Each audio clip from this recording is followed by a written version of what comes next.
How to swap Solana for USDC in Phantom Wallet. Before we start, if you are interested in securing your cryptocurrencies, you can check out Ledger's hardware wallets by clicking the link in the description below.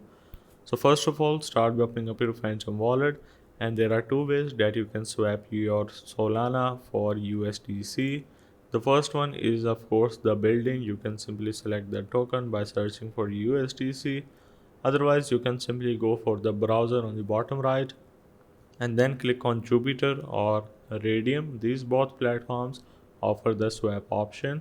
So you can simply search for your Solana, make sure that the address is accurate, and for the receive option you need to make sure to select USDC and make sure to again verify the network address. Now once you do so, you also need to make sure to adjust the slippage settings. Now slippage refers to the deviation between the expected and the actual execution prices of a trade.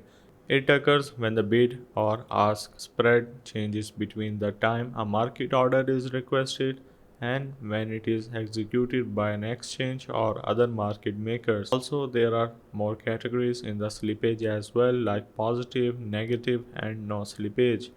Now, to minimize slippage, you can consider placing a limit order, but you just need to enter like 3% or something like that, and then you just need to enter the amount and simply proceed further, and you will gonna receive your USDC right in this place. So hope this helped. This is how you can swap Solana for USDC in Phantom Wallet.